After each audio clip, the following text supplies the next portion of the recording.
믿음으로 결단하시고 하나님의 은혜를 간구하는 성도 여러분이 되시기를 간절히 소망합니다.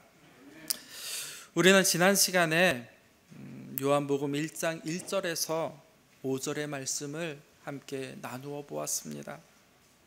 사도 요한은 말씀으로 계셨던 예수님께서 어둠의 세상 가운데 이 땅에 오셨지만 아무도 그 빛을 알아보지 못했음을 말씀하였습니다.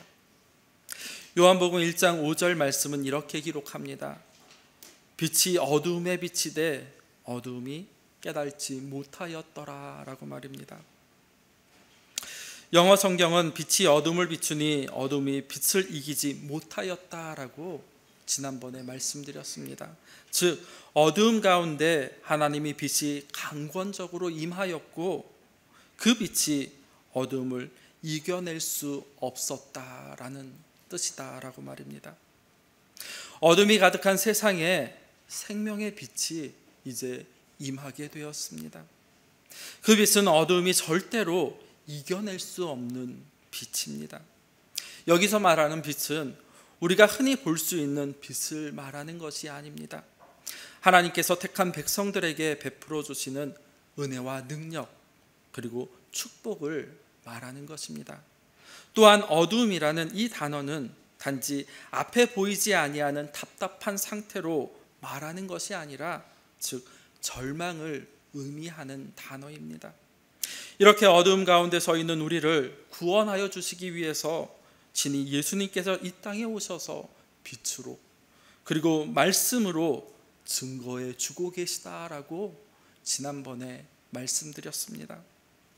그런데 문제는 죄에 빠진 인간은 죄에 빠진 우리들은 어둠 가운데 임한 빛을 온전히 알지 못하였다라는 것입니다.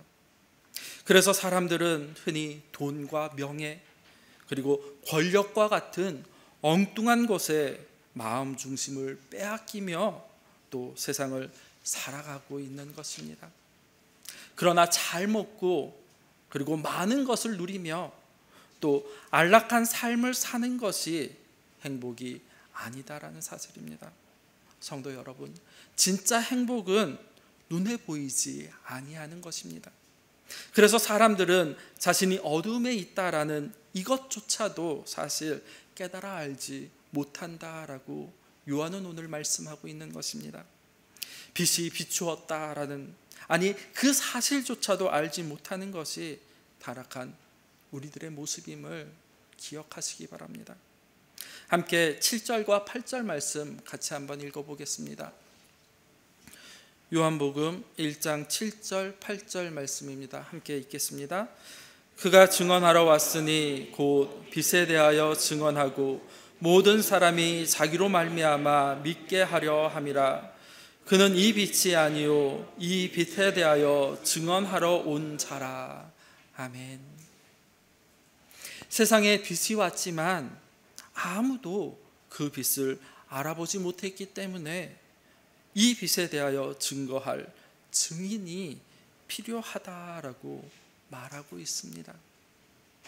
빛이 세상 가운데 비추고 있음에도 불구하고 빛에 대해서 알지 못했다라는 것은 참으로 안타깝고 또 슬픈 말씀이 아닐 수가 없습니다. 한번 생각해 보십시오. 태양이 세상을 훤히 비추고 있습니다. 태양빛에 비추인 자연이 정말로 아름다운 모습을 뽐내고 있습니다. 철을 따라서 잎이 돋고 그리고 아름다운 꽃이 피고 계절에 따라서 단풍이 들기도 합니다. 그런데 그것을 전혀 알지 못하는 사람들이 있다라고 말입니다. 그 사람이 바로 누구이겠습니까? 눈먼 자들, 앞을 볼 수 없는 소경이 그러합니다. 빛이 왔음에도 불구하고 깨달지 못하여서 빛에 대해 증언해 줄 사람이 필요하다라는 이 말씀은 아담 이후 죄 가운데 놓인 인류는 다 영적인 눈이 먼 자, 즉 영적 소경이라는 것을 말씀해 주고 있는 것입니다. 영적으로 눈먼 자들은 빛 가운데로 인도하기 위해서 하나님께서는 이 빛에 대해 증언해 줄 증인을 세상 가운데 보내주셨습니다. 그 사람이 바로 세례 요한입니다. 성경은 세례 요한에 대해서 이렇게 말씀합니다. 빛이 아니라 이 빛에 대해 증언하러 온 사, 즉 증인이다라고 말씀하고 있습니다. 왜 근데 이런 강조를 하는 것입니까? 당시 세상의 세례 요한에 대해 너무나 많은 오해들을 하고 있었기 때문입니다. 세례 요한은 본래 제사장 사가랴의 아들입니다. 요한복음 1장 5절과 누가복음 1장 5절과 또 1장 13절은 이렇게 말씀합니다. 유대왕 헤롯 때에 아비야 반열에 제사장 한 사람이 있었으니 이름은 사가랴요 그의 아내는 아론의 자손이요 이름은 엘리사벳이라. 천사가 그에게 이르되 사가랴여 무서워하지 말라. 너의 간구함을 들었는지라. 내 아내 엘리사벳이 내게 아들을 낳아주리니 그 이름을 요한이라 하라 라고 말입니다. 그런데 지금 제사장의 아들 요한이 하나님의 성전이 아닌 광야에서 하나님의 백성들에게 말씀을 선포하며 이렇게 외치고 있었습니다. 낙타 털옷로 그리고 거친 옷을 입고 메뚜기와 석청을 먹으면서 백성들에게 이렇게 외치고 있었습니다. 말씀을 한번 찾아보겠습니다. 누가복음 3장 7절에서 9절의 말씀입니다. 제가 가지고 있는 성경은 신약 92페이지입니다. 누가복음 3장 7절에서 9절 말씀 함께 읽겠습니다. 요한이 세례 받으러 나오는 무리에게 이르되 독사의 자식들아 누가 너희에게 일러 장차 올 진노를 피하라 하더냐. 그러므로 회개에 합당한 열매를 맺고 속으로 아브라함이 우리 조상이라 말하지 말라. 내가 너희에게 이르노니 하나님이 능히 이 돌들로도 아브라함의 자손이 되게 하시리라. 이미 도끼가 나무 뿌리에 놓였으니 좋은 열매 맺지 아니하는 나무마다 찍혀 불에 던져지리라. 아멘. 이 외침은 바로 선지자적인 외침입니다. 구약의 말라기 시대가 끝으로 무려 400년 기간 동안 침묵으로 하나님의 말씀이 끊어졌습니다. 이스라엘은 암흑의 시대를 지금 살고 있습니다. 그래서 이스라엘 백성들은 선지자의 출현을 학수고대하고 있었습니다. 더구나 지금 이스라엘은 로마의 식민지 아래에서 여러 가지 고통과 억압 가운데 그렇게 살고 있었습니다. 백성들 가운데에는 이제 메시아의 출현이 가까웠지 않는가라는 이러한 생각을 가진 사람들이 참 많이 있었습니다. 그런데 세례 요한이 나타나서 아니 광야에서 회개하라라고 외치니 많은 사람들이 혹 이 사람이 메시아가 아닌가 그렇게 생각을 하게 된 것입니다. 나라가 위기 가운데 있을 때 자기들의 어려움을 구해줄 영웅을 기다리듯이 이들도 성경이 약속한 메시아, 즉 자신들의 입장에서 생각하며 기다리던 중에 세례 요한이 전하는 메시지를 듣고 저 사람이 메시아구나라고 그렇게 생각하고 많은 사람들이 세례 요한에게 나와 세례를 받고 그리고 그를 따랐던 것입니다.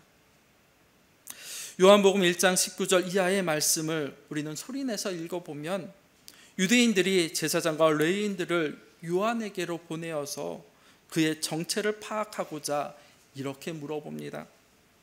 유대인들이 예루살렘에서 제사장들과 레위인들을 요한에게 보내어 내가 누구냐 물을 때 요한의 증언이 이러하니라 라고 말씀하고 있습니다. 내가 누구냐라고 물었을 때 세례 요한은 나는 그리스도가 아닙니다 라고, 그리고 다시 그들이 묻자 내가 엘리야냐 아니 내가 그 선지자냐라고 이렇게 물어봅니다. 여기서 그 선지자라는 말은 바로 메시아를 의미하는 단어입니다. 이들의 집요한 질문에 세례 요한은 이렇게 대답합니다. 요한복음 1장 23절 말씀에 보면 이르되 나는 선지자 이사야의 말과 같이 주의 길을 곱게 하라고 광야에서 외치는 자의 소리로다 하니라 라고 말입니다. 이 말은 세례 요한 자신은 자기 뒤에 오시는 분을 소개하러 온 사람, 즉 증인이라 라고 말하는 것입니다. 세례 요한이 이렇게 예수님을 증거하자 수많은 사람들이 바로 예수님을 따랐습니다. 많은 사람들이 예수님께로 몰려가자 또한 세례 요한의 제자들 역시 그에게 사람들이 예수님께로 몰려간다라고 말하였습니다. 그 말을 듣고 세례 요한은 이렇게 이야기합니다. 요한복음 3장 30절 말씀에 보면 그는 흥하여야 하겠고 나는 쇠하여야 하리라 라고 말입니다. 성도 여러분, 이것이 바로 증인의 역할입니다. 아니, 이것이 바로 성도의 역할입니다. 세례 요한은 빛이 아니라 이 빛에 대해 증언하기 위해 보낸 증인으로서 자기 자신의 역할을 잘 감당하고 있었던 것입니다. 오늘을 살아가는 성도 역시 우리를 높이는 것이 아니라 오직 주님만을 높이며 세상 가운데 살아가야 하겠습니다. 9절 말씀 같이 한번 읽어보겠습니다. 요한복음 1장 9절 말씀입니다. 함께 읽겠습니다. 참 빛 곧 세상에 와서 각 사람에게 비추는 빛이 있었으나. 이 말씀은 이미 빛이 세상에 들어왔음에도 불구하고, 아니 사람들의 비추고 있음에도 불구하고 사람들이 깨달아 알지 못하였다라는 것입니다. 여기서 참빛이라고 말할 때 참이라는 이 말은 거짓에 반대되는 개념으로의 참이 아니라 즉 불완전하고 그리고 일시적인 것과 대비되는 완전하다라는 그러한 의미를 가지고 있습니다. 즉 참빛은 잠시 후면 사라질 빛이 아니고 또 한 부분만을 비추이는 빛이 아니라 어떤 시대이든지 그리고 어떤 지역이든지 간에 막론하고 어둠을 밝힐 수 있는 빛, 즉 영원하고도 완전한 빛을 의미하는 말입니다. 사람들은 저마다 자기만의 어떠한 어두운 문제를 가지고 있습니다. 그뿐만이 아니라 사람들이 가진 공통적인 어두움을 가지고 있는데 그것이 바로 죄와 죽음 문제입니다. 참빛은 바로 이 죄와 죽음의 어두움을 해결해 주는 빛이 되어집니다. 그런데 참빛은 이 세상에 속한 빛이 결코 아니다라는 사실입니다. 참빛은 이 어두움에, 아니 어두운 세상 가운데 속하지 않은 분으로서 세상에 와서 비치이는 빛이 되어집니다. 이 세상에 속한 모든 인간은 이미 죄와 죽음의 어둠 속에 있게 되어집니다. 그러므로 아무리 훌륭해도 이 땅에 속한 우리들은 결코 스스로 참빛이 될 수 없다라는 사실입니다. 세례 요한도 참된 빛이 될 수 없고 또한 세계 교회사의 많은 위대한 인물들 역시 참빛이 될 수 없다라는 사실입니다. 오직 태초에 하나님과 함께 계시다가 세상에 오신 예수님만이 참된 빛임을 우리는 기억해야 할 것입니다.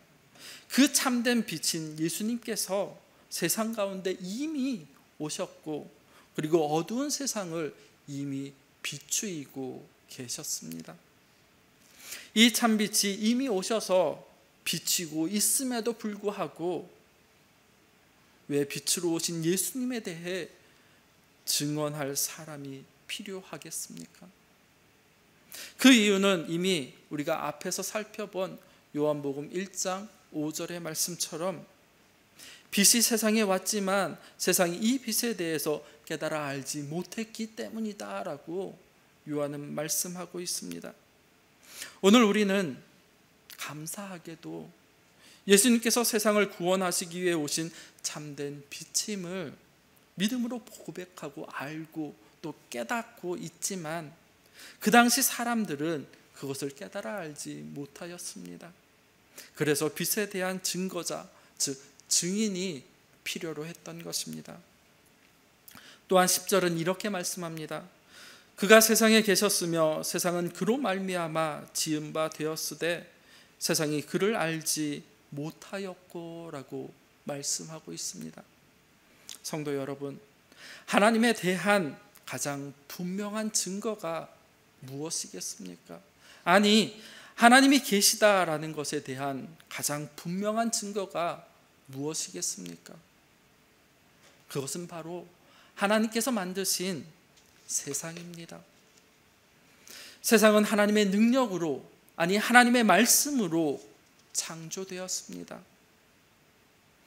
하나님께서 세상을 창조하실 때 그의 영원하신 능력과 신성이 그 만드신 만물에 분명히 나타났다라고 사도 바울은 이야기하고 있습니다.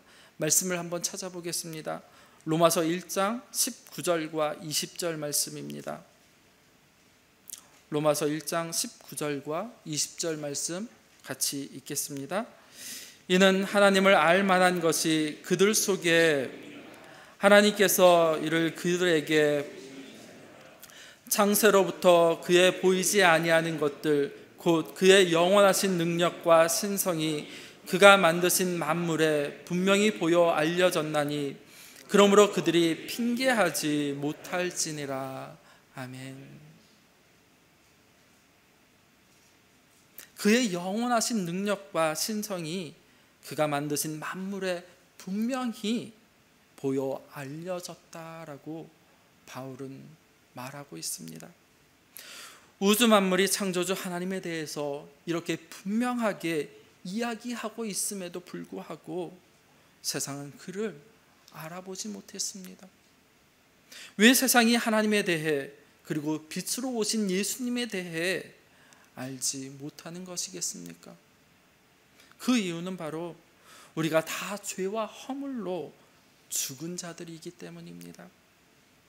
누가복음 1장 17절은 죄 가운데 있는 인생을 가리켜 이렇게 말씀합니다. 어둠과 죽음의 그늘에 앉은 자에게 비치고 우리 발을 평강의 길로 인도하시리로다 하니라 라고 말입니다. 우리 인생은 빛에 대해서 앞을 보지 못하는 영적 소경이라는 것입니다. 앞을 보지 못하는 소경에게 빛을 어떻게 설명할 수가 있겠습니까? 한 번도 빛을 보지 못한 사람에게 빛과 그리고 색깔에 대해 말을 한들 알아들을 수가 있겠습니까? 아니, 그것은 불가능에 가깝습니다. 요한복음 3장 19절과 20절은 이렇게 말씀합니다. 그 정죄는 이것이니 곧 빛이 세상에 왔으되 사람들이 자기 행위가 악함으로 빛보다 어두움을 더 사랑하는 것이니라. 악을 행하는 자마다 빛을 미워하고 빛으로 오지 아니하나니 이는 그 행위가 드러날까 함이라 라고 말입니다. 이 세상은 어둠인데 빛이 오시니 이전까지 세상은 자신이 어둠인 줄 전혀 깨달아 알지 못하였습니다. 어둠인 줄 몰랐다가 참 빛이 비추이니까 비로소 그때 자신들이 어둠 가운데 있었고 또 자신들 그 자체가 어둠이라는 것을 바라보게 되어졌다라는 것입니다. 전에는 율법을 지키고 그리고 착한 일을 조금 하면 아니 그것이 빛인 줄 알았지만 참 빛이 오니까 모두가 다 엉터리이고 그리고 어둠이었다라는 사실입니다. 그러니까 자연스레 이 빛을 싫어할 수밖에 없었다라고 요한은 지금 말하고 있는 것입니다. 보통 공기 중에 얼마나 많은 먼지가 떠다니는지 우리는 잘 알 수가 없습니다. 왜냐하면 보이지 않기 때문입니다.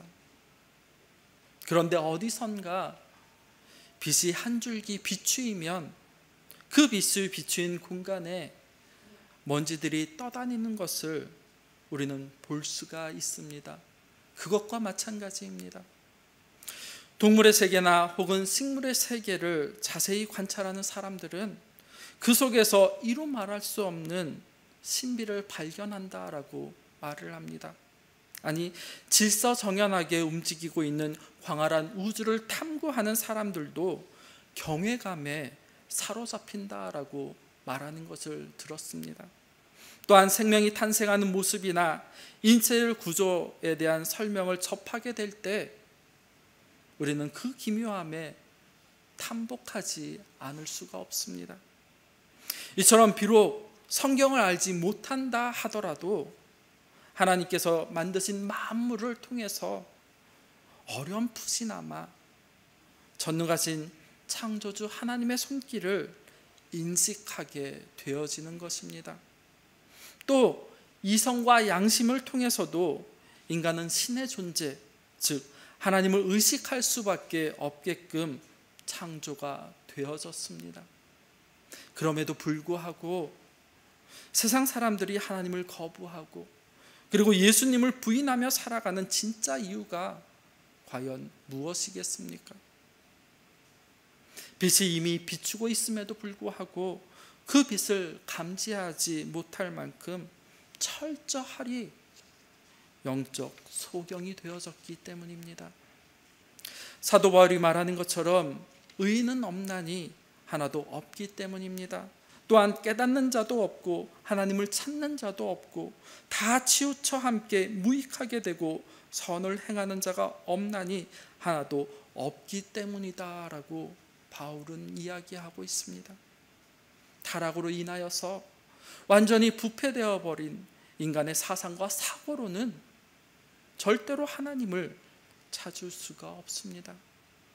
부패한 인간의 양심과 선행으로서는 결코 빛 가운데 스스로 나갈 수 없는 존재다라는 것입니다.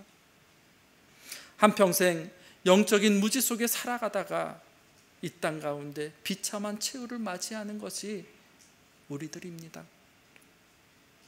그런 우리들을 깨우시기 위해서 예수님께서 이 땅에 생명의 빛으로 오셨고 그리고 세례 요한을 통하여서 그 생명의 빛에 대해 증언하도록 말씀하신 것입니다. 세례 요한을 통해서 생명의 빛으로 오신 예수님에 대해 증언하지만 어둠 가운데 있는 세상은 빛으로 오신 예수님을 결코 기뻐하지 아니하였다라고 요한은 말하고 있습니다. 11절 말씀을 보면 이렇게 기록합니다. 자기 땅에 오매 자기 백성이 영접하지 아니하였으나 라고 말씀하고 있습니다. 여기서 자기 백성은 1차적으로는 아마도 이스라엘 백성을 의미하는 것일 것입니다. 이스라엘은 하나님께서 특별히 선택한 백성입니다. 그리고 그들에 대한 하나님의 사랑은 매우 특별하였습니다. 애굽에서 노예로 살 수밖에 없던 그들을 하나님께서는 구원하여 주시고 또한 출애굽 여정을 통하여서 젖과 꿀이 흐르는 가나안까지 친히 함께 인도하여 주셨습니다. 세상의 만 백성 가운데에서 특별히 그들을 구별하시고 거룩한 백성이요 제사장 나라로 삼으시기를 하나님께서는 원하셨습니다. 그들을 통해 하나님께서는 창조주이시며 그리고 구원의 주님이심을 열방 가운데 드러내기를 원하셨다라는 것입니다. 그뿐만이 아니라 이스라엘 백성들에게만 또한 특별한 계시를 하나님께서는 주셨습니다. 그것이 무엇이겠습니까? 아브라함의 후손 가운데서 그리스도가 오실 것을 선지자들을 통해서 끊임없이 말씀하여 주셨습니다. 그들이 하나님께 받아 누렸던 은혜와 특권은 정말로 이루 말할 수 없을 만큼 영광스러운 것들이었습니다. 그러나 그들은 막상 예수님이 오셨을 때 어떠하였습니까? 11절의 말씀처럼 자기 백성이 영접하지 아니하였다라고 말하고 있습니다. 누구보다도 하나님의 은혜를 많이 받았고 또 축복과 사랑이 넘치도록 경험하고 또 체험하였음에도 불구하고 그들은 오히려 예수님을 배척하고 결국 십자가에 못 박아 죽여버렸습니다. 왜? 아니 도대체 왜 그렇게 하였습니까?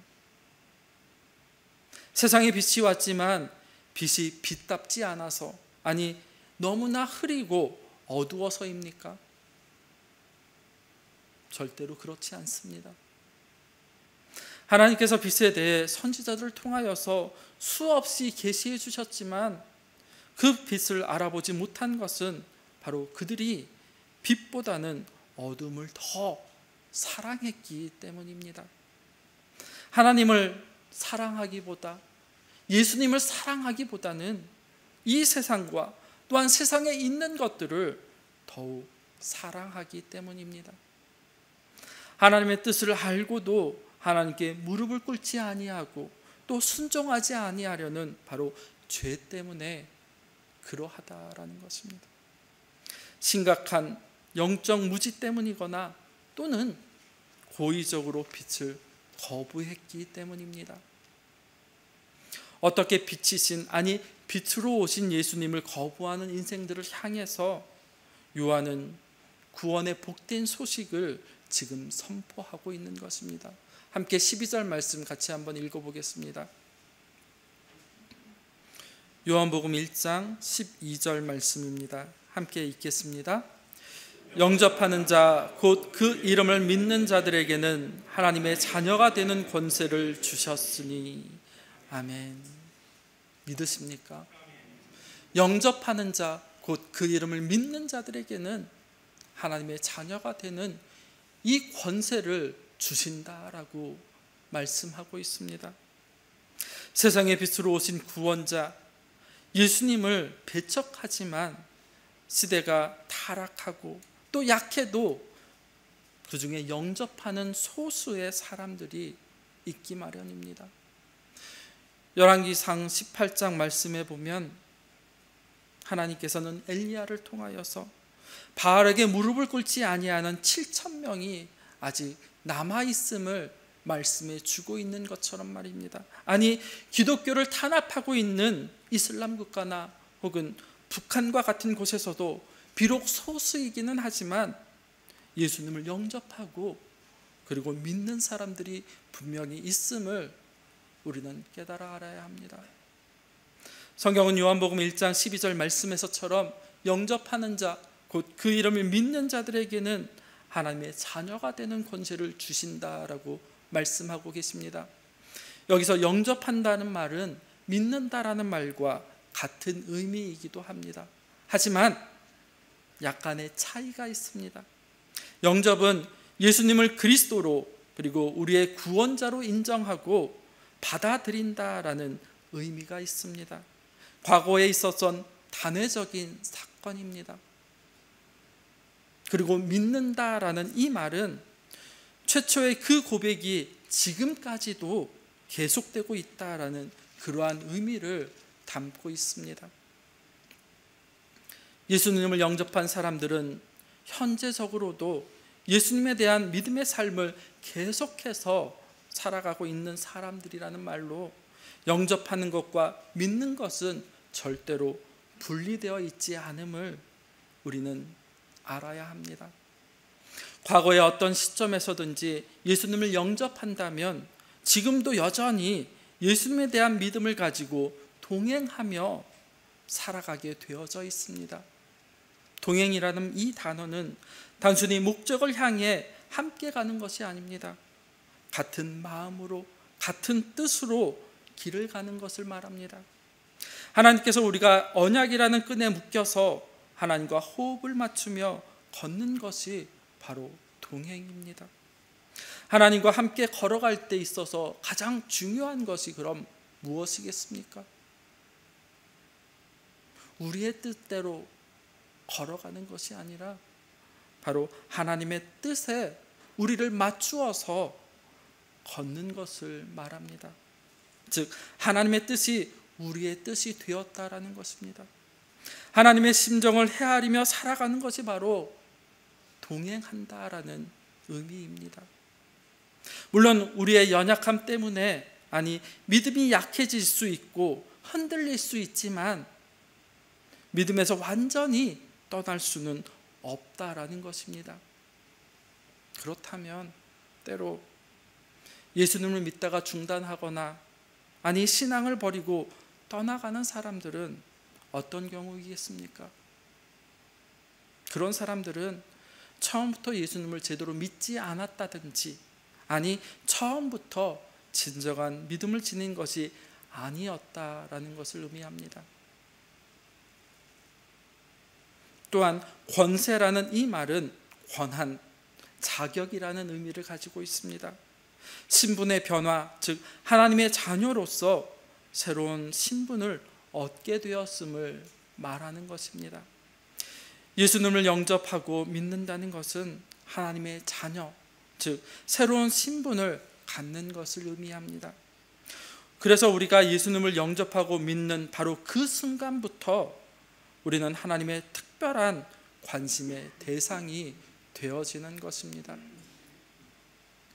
하나님께서는 늘 보호하여 주시고, 그리고 눈동자와 같이 지켜주시고, 우리의 삶에 필요한 모든 것을 풍성하게 공급해 주시는 분이심을 믿어야 할 것입니다. 지난주에도 말씀드렸듯이 옆 사람들에게 이렇게 말해 보겠습니다. 예수님 한 분이면 충분합니다. 정말로 성도 여러분 가정에 예수님 한 분이면 충분한 그런 가정들이 되셨으면 좋겠습니다. 마지막으로 13절 말씀 함께 읽어보겠습니다. 요한복음 1장 13절 말씀입니다. 함께 읽겠습니다. 이는 혈통으로나 육정으로나 사람의 뜻으로 나지 아니하고 오직 하나님께로부터 난 자들이니라. 아멘. 지금 무엇이라고 말씀하고 있습니까? 성경은 우리가 하나님의 자녀가 된 것은 혈통으로나 육정으로나 그리고 사람의 뜻이 아니라 바로 하나님의 은혜로 가능하다라고 말씀하고 있습니다. 한마디로 하나님께로 태어난 자만이 하나님의 자녀가 되어진다라는 사실입니다. 우리 중에 이 땅에 태어나고 싶어서 태어난 사람이 없듯이 하나님의 자녀가 되는 것 또한 나의 뜻대로 되는 것이 아니라 바로 하나님의 뜻대로 되어지는 것임을 믿으시기 바랍니다.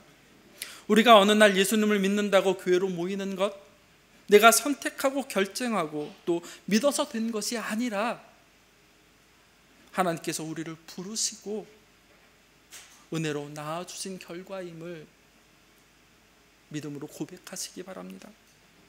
하나님께서 어둠 가운데 신음하고 있는 우리를 불쌍히, 긍휼히 여겨주셔서 예수님을 생명의 빛으로 세상 가운데 보내주셔서 예수님 그분의 십자가를 통해서 우리를 하나님의 친백성으로 삼아주셨습니다. 그러므로 요한이 예수님의 증인으로 하나님께 맡겨주신 일을 했던 것처럼 우리 또한, 성도 역시 세상 가운데 예수님을 증인으로 이 세상 가운데 살아가야 합니다. 그런 우리 모두가 되기를 간절히 기도합니다. 기도하겠습니다.